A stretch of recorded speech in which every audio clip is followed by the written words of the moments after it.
snapped out of his trance at the loud shout and noticed that the man was being over-exuberant. Misty giggled at his behavior as she said, "He certainly doesn't seem like the poetic type." The man got up from his kneeling position and moved to Ash before gratefully grabbing his hand. "Did I mention how grateful I am?" Ash nervously nodded and spoke, yeah. "By the way, why were the Zubat attacking you, mister?" The man gasped before shoving his face into Ash's. "Never call me, mister. I'm Seymour. Seymour the scientist."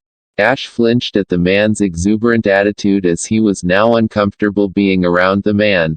Though for the life of him, he couldn't understand why. He listened to the man make his introduction in such an odd manner. He felt someone place a hand on his shoulder and flinched at the contact before looking to see that it was Aveline giving him a worried look. He gave the best reassuring smile he could as he turned back to Seymour. Aveline didn't believe that smile for a second as she felt that she would need to keep a closer eye on him. The group were now walking inside the cave that was being illuminated by hanging lamps that had just recently been installed. Ash had both Eevee and Pikachu in his arms as he felt some comfort with them in his arms. He followed Seymour as he spoke about the lights and how they affected the ecosystem. Aveline walked close to Ash as a bit more reassurance that he was alright and safe from Seymour as she could tell that something about the man was causing him discomfort. Though she assumed that it had more to do with his attire than anything else. She figured that it had to do with some deep-seated trauma he has from his creation. Which is probably why the Zubat came out and attacked you, was Brock's response to hearing that the lights were bothering the Pokémon. Seymour pointed out several Pokémon around that seemed to be behaving differently than they would normally. Such as a group of Paras planting their mushrooms nearby and a Sandshrew that looked to be dehydrated from the artificial heat that came from the lights. Pikachu was using her paw to try and fan herself as it was indeed warm inside the cave. "Ugh, can't we get rid of those lights? It's so warm." Eevee was panting as she glared at Pikachu. "I think we all know it's warm. Especially me since I have more fur than you." After her little rant, she layered her head down on Ash's arm as she panted out, "You still owe me a grooming too." Pikachu sighed as she looked at her slightly sweat-covered arm. "I know. But later." Ash stopped following Seymour as he could no longer take what he was seeing. He moved over to the side as he heard Misty ask, "Troublemakers. But why attack a cave?" Seymour turned around to answer her question. "I'm afraid it's because of the Moonstone." He then got into a happy dreamlike verse. "The Moonstone is an awesome boulder. 1,000,000 years old or even older. Deep in these caves the meteor hides. But no explorer has found the place of the legendary rock from space." Seymour then pulled out a magnifying glass and a rock that glimmered in his hand. "We've studied its fragments for many an hour. And discovered it increases a Pokémon's power." He then put them away and put on a hard hat and a pickaxe. "And that is why the attackers are here. They've come to take the Moonstone. Or so I fear." Ash was now kneeling at a sand shrew that was panting in exhaustion. He put Pikachu and Eevee down before he reached into his bag and pulled out a water bottle. He paused for a second as he tried to think of how to give it to the tired Pokemon. He felt someone tap his shoulder and turned his head to see Aveline smiling at him and giving him a bowl meant for Pokemon. Thanks. He took the bowl and placed it on the ground before putting water in it. He smiled as he saw the Sandshrew began to drink some water to rehydrate itself. He gestured for Pikachu and Eevee to get a drink as well. As his Pokemon took a drink, he and Aveline walked over to the rest of the group. Brock saw what they did and nodded to them as he thought it was a very nice thing to do for the Pokemon. They then turned to Seymour as he continued to speak to them. Ever since I was a little boy, I have always believed that Pokemon came here to Earth from outer space. The group parroted his statement in shock. From outer space. Seymour nodded as he closed his eyes and imagined his theory. And where, you ask, is the spacecraft that brought them to Earth? In this cave, it's the Moonstone. Misty Sweet dropped at the idea as she answered, it certainly is an original theory. Pikachu, who was taking a drink, suddenly sputtered some water as she heard what Seymour said. She did her best to hide her laughter, but it was very difficult since she was both trying to hide her laugh and coughing a bit. Eevee gave a stern stare at Pikachu as she finished her drinking. Don't be rude, Pikachu. Pikachu finally stopped as she sheepishly rubbed the back of her head. Sorry. But you have to admit that it is funny to hear that we all came from space. Sandshrew finished drinking his fill as he looked at the group of humans. That was really nice of him to give me some water. He looked to Eevee and Pikachu and asked, is it me, or does he give off the presence of a legendary? Eevee and Pikachu looked at each other before coming to a silent agreement. Eevee looked at the Sandshrew before responding, it's just how he is. He gives off that feeling, but he is just an odd human that has a connection with Pokemon. They said they would protect Ash's secret, and that meant that they would keep it from random Pokemon. Sure, he seemed to be a nice Pokemon, but they can't risk it. Or rather, they were too worried to risk it. Sandshrew was a little skeptical about that as he thought it was odd how a human could give off the impression that he should be showing his respect, but if the trainer's Pokemon said that it was just how he was, who was he to argue? He looked back to the human before he raised his claw and called out, thanks for the water. The group looked to the Sandshrew with Ash smiling and answering back, you're welcome. Seymour became sparkly-eyed as he got into his face. You understand what the Pokemon said? Ash flinched at how close he was as he nervously said, just guessed. I did just give him water when he looked like he was thirsty. Aveline sighed in relief when she saw Seymour believe his half-lie. She did not want to try and convince the exuberant man that he was overthinking things. Sandshrew also believed what he said, even though for a second he thought that the human understood him. He turned to the two female Pokemon before nodding his goodbye and jumping into the air before he started digging into the ground. The group watched as Sandshrew left and were about to head deeper into the cave until they heard another Pokemon nearby. A Moonstone. A Moonstone. I found myself a Moonstone. Everyone saw a Clefairy hopping down the tunnel with a Moonstone in its grasp that was wrapped up in a leaf so that she would not touch the stone directly. Misty gasped as she saw it. Aw, it's so cute. Ash pulled out his Pokédex and scanned the Pokemon. Clefairy. These Pokemon are known to reside in Mount Moon, though even in there, it is extremely rare for trainers to see one.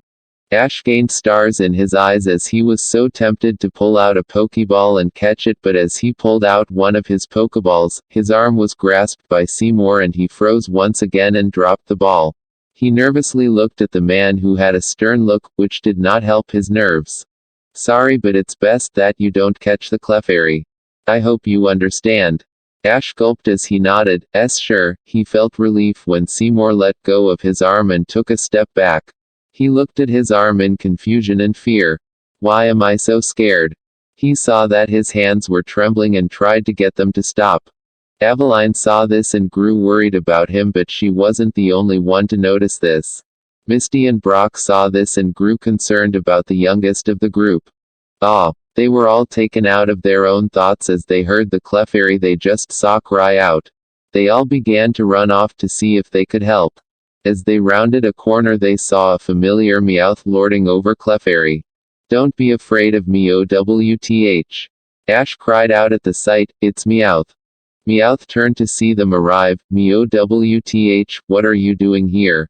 Ash gritted his teeth at the sight of the human talking Pokemon. "So it's Team Rocket causing all this trouble for the Pokemon. Trouble. Better make that double. Insert Team Rocket motto." Seymour looked angered at the group of three as they finished their motor. "They sure are showboats." Ash on the other hand looked amused as he asked, "Don't you guys get tired of saying the same thing over and over again?" Pikachu, who was on his shoulder again, turned to him. "Ash, you do know that to humans, we Pokemon tend to say the same thing over and over again." Ash chuckled sheepishly as he had actually forgotten that. She then turned to glare at Meowth as sparks came out of her cheeks. "I'm going to shock you till you look like a Jolteon." Eevee looked indignantly at Pikachu. "Hey." Pikachu realized her mistake and giggled sheepishly. Ash shook his head as he shouted out, "Why do you even want the Moonstone?" Meowth was the one to respond, "We wanted to power our Pokemon." Jessie continued, "From here on, with the Moonstone in our grasp, our Pokemon would become unstoppable." Ash, however, tilted his head in confusion at that statement. "But doesn't the Moonstone only power up specific Pokemon? I don't remember Ekans, Coughing, or Meowth being one of the Pokemon that could evolve from them. Don't they evolve through training?" Aveline and Brock nodded as his statement was true. Brock lost his angered look and got into a lecture. "That's right, Ash. The Moonstone is one of the evolutionary stones that are used to evolve Pokemon such as that Clefairy over there." He pointed at the Clefairy that was talking to Pikachu. "It along with several other Pokemon evolve into stronger Pokemon because of them." Aveline picked up from here. "There are many types of evolution stones that can be used. Like a Thunderstone, which can be used on Pikachu and Eevee to evolve them into Raichu and Jolteon respectively." Misty felt like contributing as well in the lecture. "Water stones as well, are like the Thunderstone and can be used to evolve Eevee into a Vaporeon." Ash nodded as he heard all this. "Yeah, I read somewhere that there are many different types of evolution stones and it was one of the rarer types of evolutions. Though I think there are more difficult and rarer versions too." The members of Team Rocket each gained a pulsing vein at the blatant ignoring the twerps were giving them. In fury, they pulled out their Pokeballs. With Jessie shouting out, "Enough! Ekans, go!" James followed suit, coughing. "Attack!" Both Ekans and Coughing came out of their balls ready to battle. The group got out of giving a lecture to Ash as both he and Brock pulled out their Pokeballs.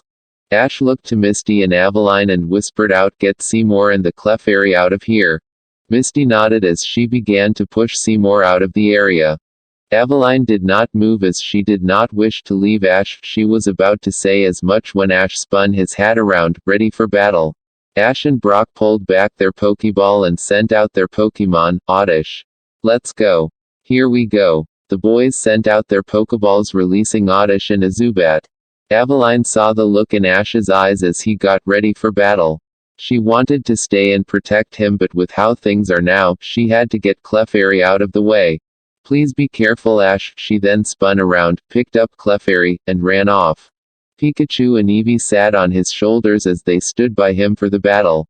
Ash saw the Zubat and was stunned by what he saw. "Hey, wait a minute. Isn't that one of the Zubat that were at the cave entrance?" Brock nodded with a smile. "Yep. I caught one before we entered the cave." Ash slumped as he whined out, "Aw. Maybe I should have caught one."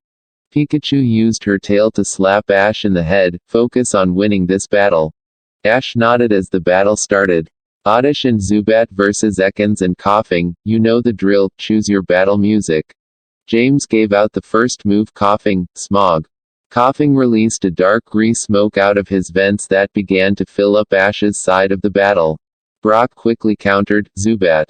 Flap your wings, send the smog back." Zubat flapped its wings as hard and as fast as it could and sent the smog attack back at Team Rocket. Jessie and James began coughing at the toxic gas while their third member used this time to get away. Ekans launched itself at Oddish, attempting to use Bite. Oddish dodged the attack easily thanks to her training. She landed on the snake Pokemon before using him as a springboard. Oddish, Mega Drain. Oddish activated her attack and drained Ekans' energy. Brock chose to make the next movie, Zubat Supersonic. Zubat began to let out a high-pitched frequency that struck both Coughing and Ekans. Jesse and James grew angered at the sight of their Pokemon attacking each other. Ekans. What are you doing? Coughing quit it. Ash felt like ending this battle, and since the bad guys never played fair, he felt that he shouldn't play fair with them, at least to an extent. Pikachu Thundershock. Gladly. She jumped off his shoulder and sent out her attack, which shocked Team Rocket. The man and woman along with their Pokemon screamed in pain before an explosion happened at their feet and they were sent flying deeper into the cave, with Jesse calling out, "You may have won this round, but we'll be back." Brock and Ash cheered in their victory while high-fiving. "Yeah, excellent teamwork." Ash's smile then dropped as he thought about the ones that were sent flying. They were missing a member. Wait, Meowth wasn't with them. Brock realized what this could mean and grew just as worried. That could mean the others are in trouble. Meanwhile, Aveline, Misty, and Seymour were outside as the Clefairy had gotten out of Aveline's grasp and hopped away. The humans were giving chase as Clefairy made it to a natural rock bridge. Clefairy wanted to get to the designated location in order to make it to the Clefairy ceremony in time. Not so fast. The Clefairy stopped as Meowth stood in front of her. Meowth flexed his claws as he stalked his way towards the fairy Pokemon. "Hand over that Moonstone." Clefairy shifted so the Moonstone would be further away from the Pokemon. In a last-ditch effort to keep the stone away from the mean-looking Pokemon, she jumped off the bridge as she knew there was a stream just below. Misty, Aveline, and Seymour looked up to see Clefairy falling. They ran to catch her with Seymour in front, but he overstepped and fell back as it landed right on his face, causing him to slip and fall into the water. Misty and Aveline helped the man up as Meowth landed on a rock near them. "All right, hand over that Moonstone." He flexed his paws, getting his claws to come out. Misty did not appreciate the threat and pulled out a Pokeball. "I don't think so, Staryu, go." Out of the Pokeball came out one of Misty's signature Pokemon. "Ready." Misty gave her command to her Pokemon. "Staryu, water gun." Staryu bent the top point of her body, and a burst of water shot out towards the cat Pokemon, hitting him straight in the mouth. Meowth was suspended in the air as water continued to enter through his mouth, expanding his body to comical levels. After the star Pokemon stopped, the water inside him shot out of his mouth, sending him flying into the air. Misty waved at the flying cat Pokemon as she shouted out, "Have a nice flight, Meowth." It was then that the boys arrived at the site with Ash calling out, "Hey, you guys alright?" Aveline looked back to see Ash coming closer and she walked over to him before she stopped in front of him and began to examine him, with her hands running over him to see if there was anything wrong with him. Ash blushed at this as he whined out, "Aveline. I'm alright." Brock chuckled at them as he looked to Misty. "What happened to Meowth?" Misty placed a hand on her hip as she spoke triumphantly. He was no match for Misty the Mighty. Later, the sun began to set as the group were all sitting by the stream that Misty had battled Meowth. The group sat mostly together, with Misty being the only one sitting a bit away from them as she had her feet submerged in the water. Aveline was sitting next to Ash as she was in between him and Seymour. Another attempt to reassure him, and it seemed to be working to a certain extent. Ash still would not sit near the man. Brock was feeding his Zubat a bit of Pokemon food of his own making. Ash looked at the food as he asked, "What's that?" Brock smiled as he explained, "It's Pokemon food that I've been developing. I make different versions for each Pokemon as each Pokemon have different diets. I've spent years improving on the recipe. I'll make a batch specifically for Pikachu and Eevee later on.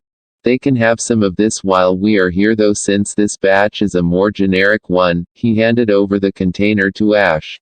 Ash took the container and pulled out 2 pieces and handed one to both Eevee and Pikachu. "How's it taste?" Pikachu took a bite out of hers before giving out a muffled reply, "It's good. Though I think it needs something." Evie smiled as she swallowed before she spoke. I think it's delicious. She wagged her tail as she was given another one by Ash. Seymour grew intrigued and took one from Brock's container. I'll have one. He put it in his mouth and chewed as he spoke with his mouth full. Not bad. Ash's curiosity got the better of him and asked, really? Let me try. He popped one in his mouth and chewed. After a minute he smiled and nodded. Yeah, it isn't bad, but it feels like I've tasted it before.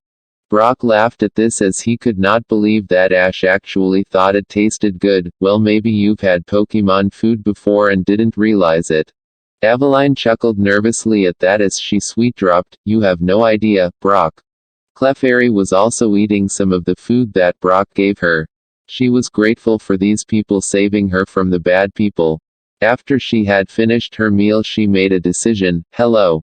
Everyone stopped what they were doing and looked towards the fairy Pokemon as she waved to them.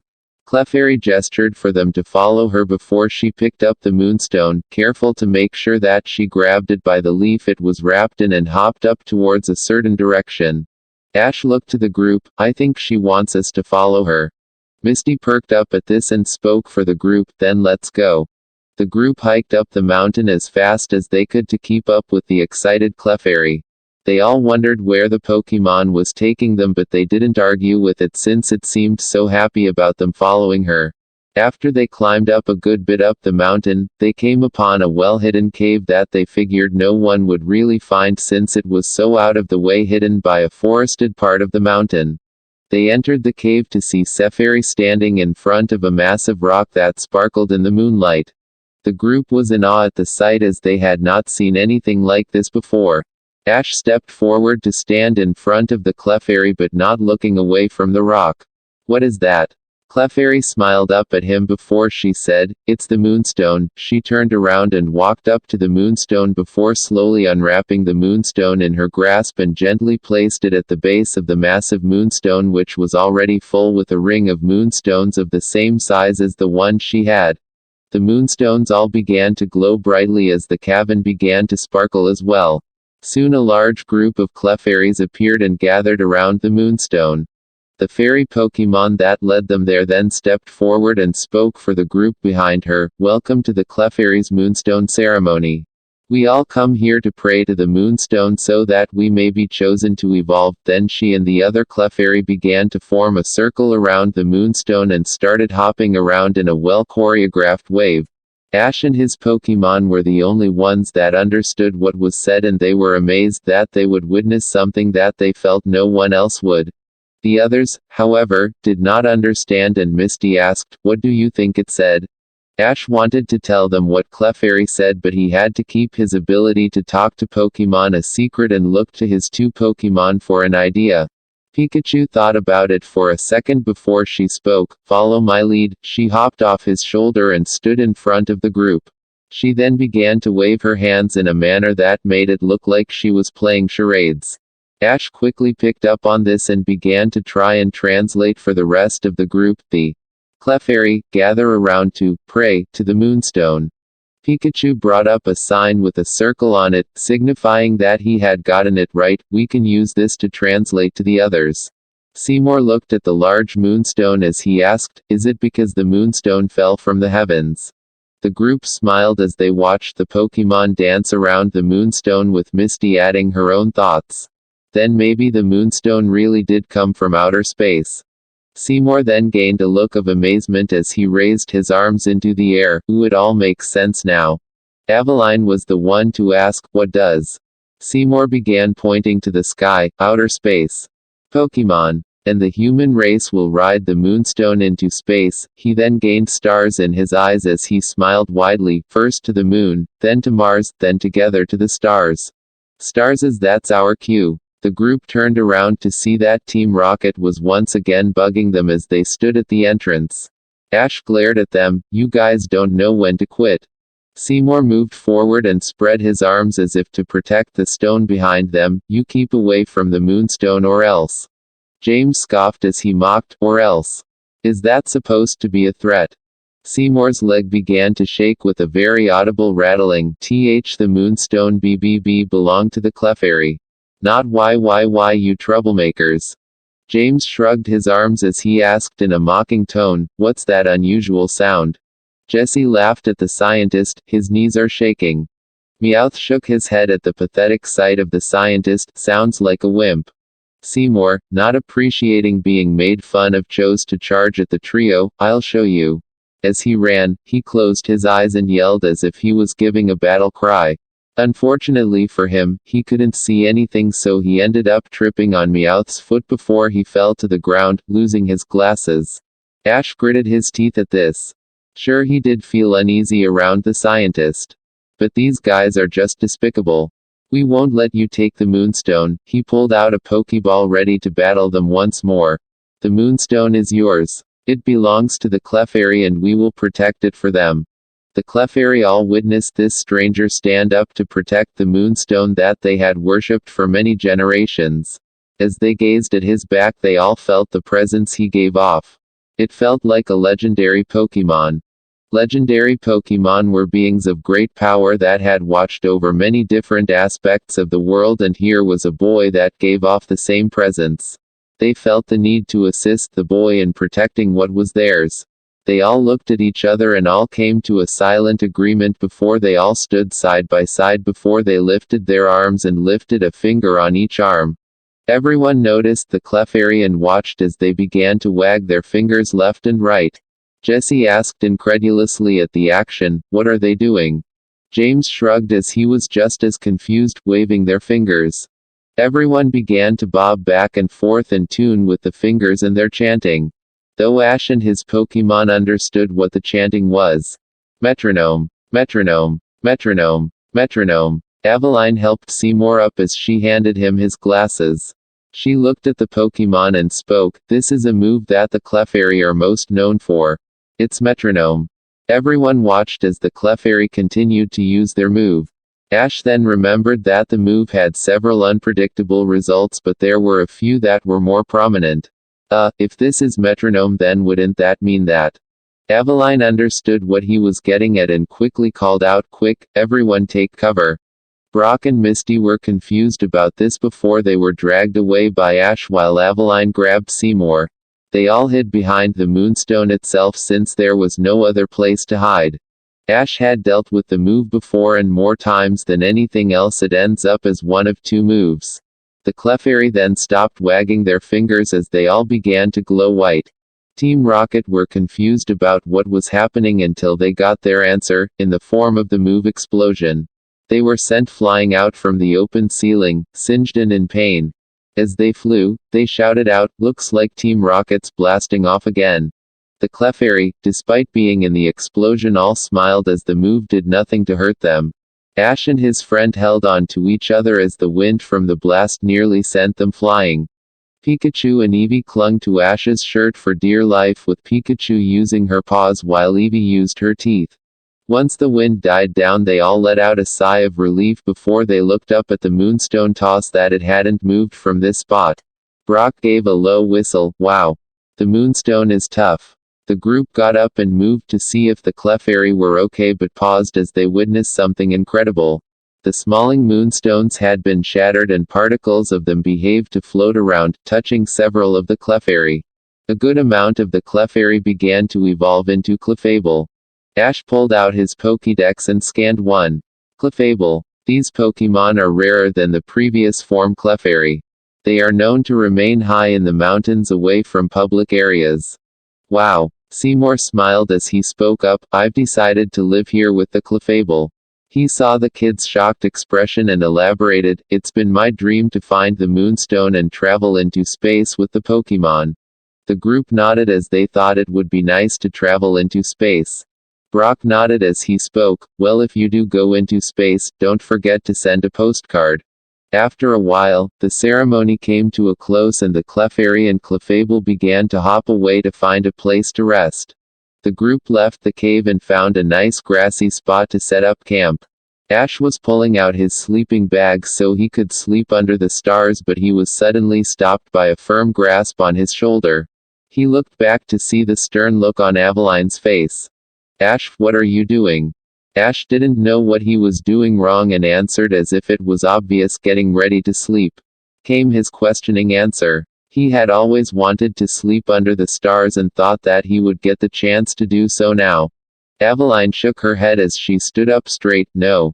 You are to help me set up the tent so we can sleep in there. But, no buts. Ash whined out as he was being denied something he wanted to do. But Aveline. Ash. Ash looked down to see Eevee and Pikachu looking up at him with pleading looks. It was Eevee that spoke. Please, Ash, just listen to her. Ash thought it was unfair that they were giving him those looks as he felt his will to sleep outside weaken until he slumped. Okay.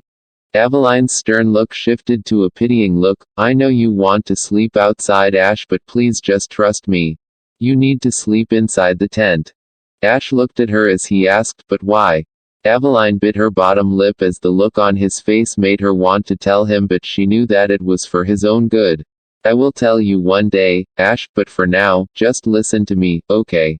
She placed her hand on his cheek as she hated that look on his face. Ash sighed before nodding. Okay. Brock and Misty were a bit confused about this as they didn't see the harm with Ash sleeping outside but figured that it had to do with his condition. Brock, though, felt that there was something else going on. He recognized the look they both had. Her look showed that she had something important on her mind but couldn't tell him what it was. He knew it because he gave that look to his siblings before. If it is that important, then I shouldn't pry. After Aveline and Ash set up the tent, they bid everyone a good night before they entered the tent. Ash sighed as he laid down on his sleeping mat. I don't get why you won't let me sleep outside, Av. Nurse Joy, he was in his pajamas so that he could sleep comfortably. Aveline, who was now in her Nurse Joy role, smiled at him. I know. But please believe me that it is for your own good. She pulled out a Pokeball and released Gardevoir. Gardevoir looked around before she saw Ash laying on his mat. She could feel his mood was sour, and moved over to sit on her lap before lifting his head and placing it on her lap. Are you okay, Ash? Ash grumbled, not really feeling like trying to get off her lap. I just wish I could sleep out there with my friends. He felt her fingers run through his hair and could feel his mood calm down and sleep taking him. One day you will, Ash, just believe that we all are looking out for you. Ash felt his eyes slowly droop before they closed. I know. He didn't get to finish his statement as he had fallen asleep, which also meant that he transformed back into his Mewtwo form. Gardevoir focused on her psychic powers to make sure that he remained in a peaceful sleep. She would do this as long as she could if it meant that Ash would have a restful sleep. Pikachu and Eevee moved to lay on Ash's stomach and curled up together. They were surprised when Ash's tail curled around them as if to secure them. You still owe me a grooming. Pikachu grumbled as she tried to bury her face in Eevee's tail. Aveline smiled at the sight as she made herself comfortable so she could watch Ash sleep. She wanted to make sure that nothing like the previous night happened, and if that meant she would stay up as long as she could, she will do it. Later, a few hours after everyone had fallen asleep, including Aveline, a figure walked up to the tent before stopping right at the entrance. Instead of opening the tent, it put down a bowl and a single Pokeball. Next day, the group were on the road as they had left Mount Moon behind, with Seymour seeing them off. Aveline was the first to wake up this time, and she found the water bowl and Pokeball sitting there outside her tent. She was very confused about this, especially since she remembered that they had left that bowl at the entrance they came from. She didn't question it as she figured that one of the Clefairy may have brought it to them. It was then she noticed that Ash's belt was missing a Pokeball and figured that he may have dropped it at one point. The group came up to a sign that was placed at the crossroad. Brock was looking at a traveler's guide before he read the sign. Looks like the road to the left heads to Cerulean City. Looks like we are going the right way. He then looked at the traveler's guide, which showed what the other road went to, and the right side goes to Cerulean Cave, a location that is said to be for veteran trainers. Misty's mood dropped at hearing that they were close to her home. Aveline placed a hand on her shoulder and gave her a reassuring smile. Brock then noticed that there was something written on the sign in small print. Seems someone wrote something here. Ash smiled as he remembered hearing something. Well, some kids tend to write stuff on signs when they come by. What's it say? Misty giggled as she shook her head in disbelief. Ash, you're a kid yourself. Ash chose to ignore that as he read what was written. Gary was here. Ash is a loser. Ash growled at that as he hated how Gary was not even here and he was still being belittled. That Gary. He wanted to run off to chase Gary down, but Aveline placed a hand on his shoulder and he immediately calmed down. This did not stop him from stomping down the road. Brock, Misty, and Aveline sighed as they followed Ash towards the city.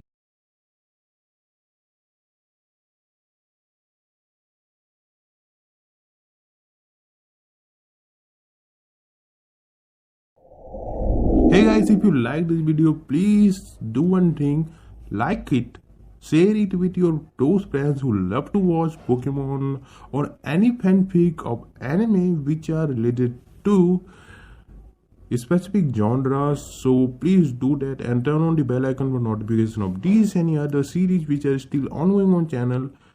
Thanks for watching.